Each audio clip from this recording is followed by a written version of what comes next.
So I know I have at least one friend and listener over in Wales. I don't know if they're still listening currently, but I hope so. I thought of them while working on this special holiday episode. So the Mari Lwyd is a Christmas time tradition in South Wales. And if you guys thought Krampus was creepy, how about a ghastly skeletal horse trying to charm its way into your house? The Mari Lwyd is an example of a wider hooded animal tradition spread throughout the United Kingdom.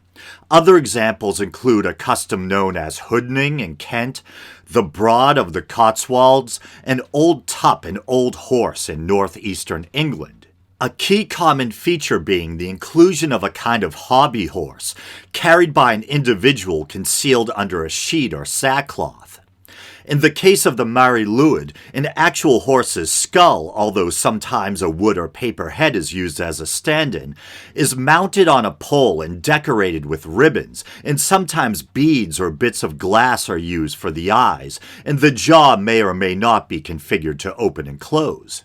The horse is escorted by a team of men. Traditionally, the group includes the person operating the horse under the sackcloth or sheet, a leader usually smartly dressed and carrying a whip, stick, or staff, and sometimes a merry man playing music, and often stock characters such as Punch and Judy.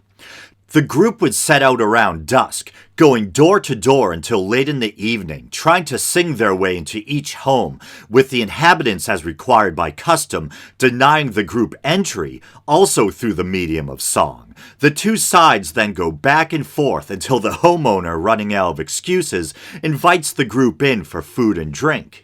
Once inside, according to some accounts, the Mari Lwyd would run about causing havoc, neighing, snapping its jaws, scaring children, while the leader pretended to attempt to restrain it.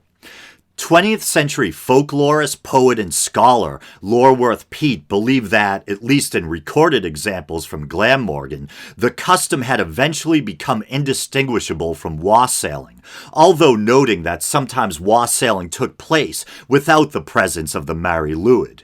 A 19th century account describes the preparations as being a communal event, with locals taking part in the decorating of the horse, etc.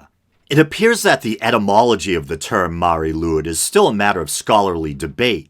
One theory is that the Mary refers to the Virgin Mary, the Mari spelling being used as early as the 14th century in the Black Book of Carmarthen, a text thought to be the earliest known manuscript written solely in Welsh.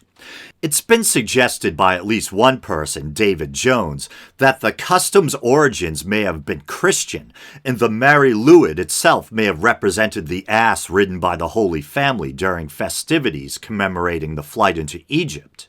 Another theory is that the name is derived from the British term Merry Lwyd, meaning a merry game.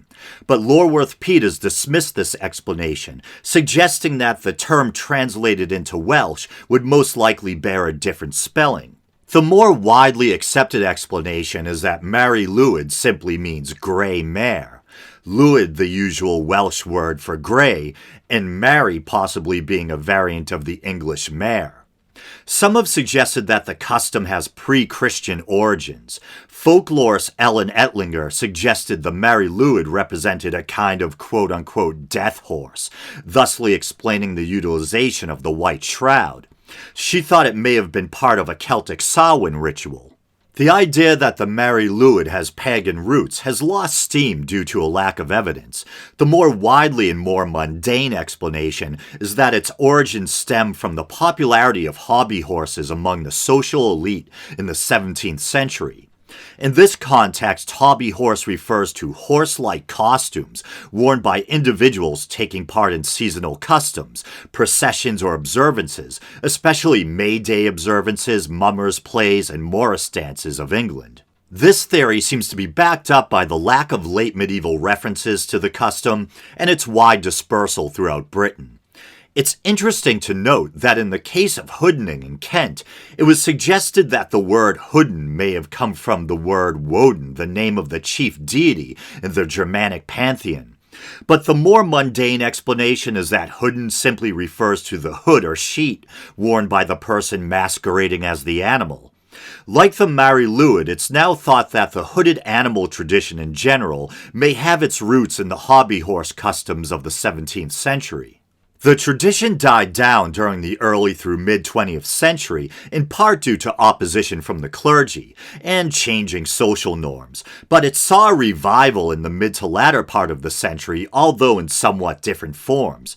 Whatever the explanation, I think the world is a much more interesting place with customs like the Mary Lwyd around. To close things out, I'd like to quote Vernon Watkins' Ballad of the Mary Lwyd. Mary Lwyd, Lwyd Mary, a scary thing through the night they carry. Betrayed are the living, betrayed the dead, all are confused by a horse's head. Thanks for listening.